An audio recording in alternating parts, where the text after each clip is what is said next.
Don't let the noise of others' opinions drown out your own inner voice. Steve Jobs.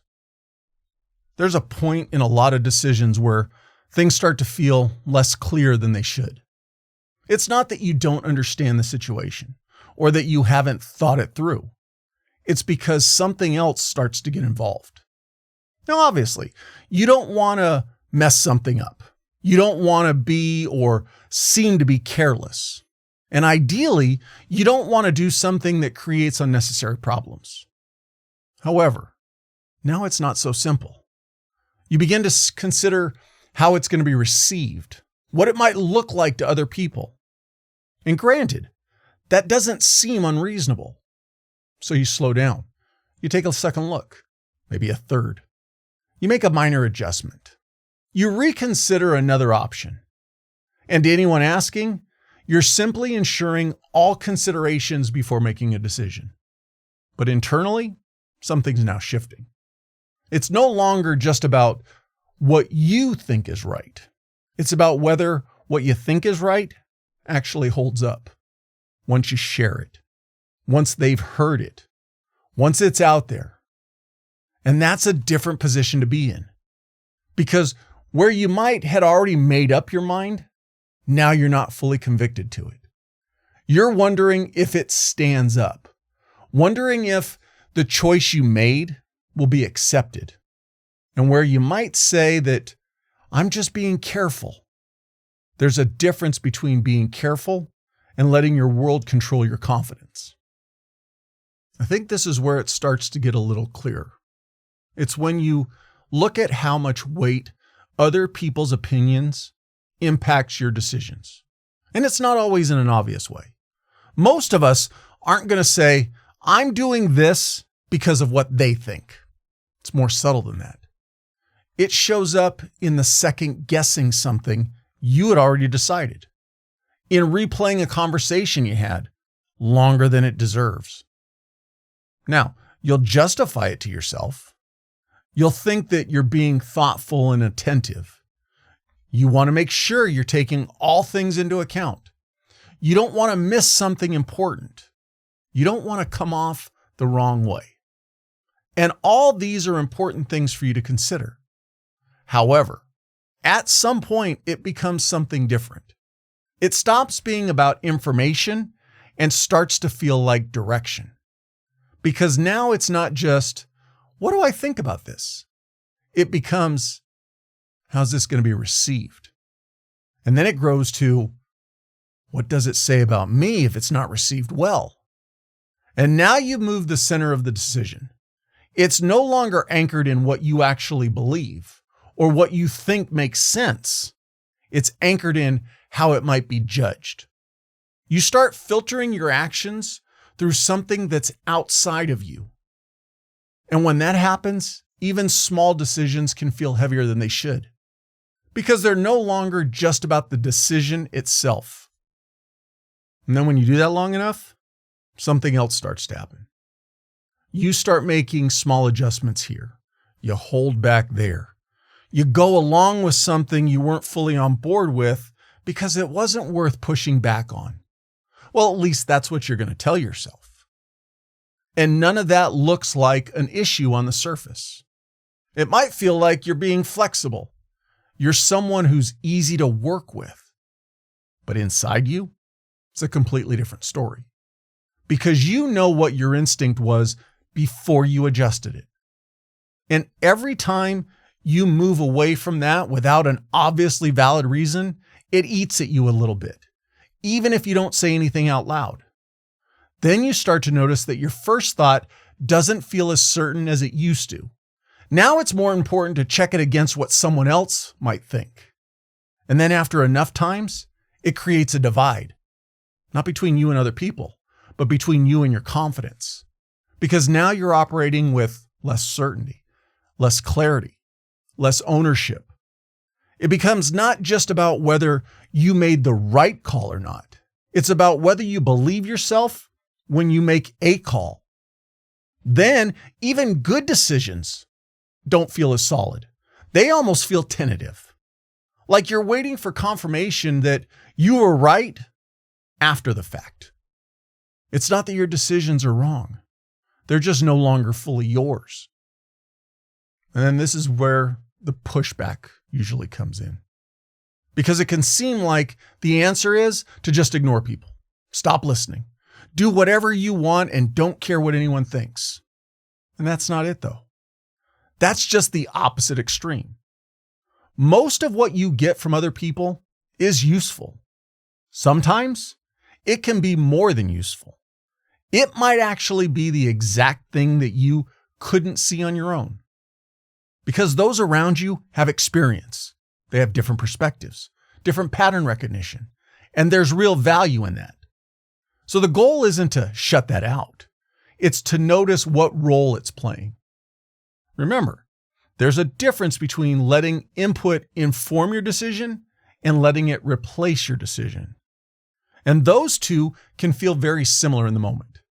Yes, you can listen, you can adjust, and still stay grounded in what you think makes sense.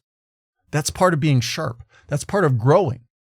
But if every piece of input starts to carry equal weight, or worse, more weight than your own judgment, then you're not really in control anymore. You're now doing things based on what feels safest. But internally, you might feel less clear, not more clear.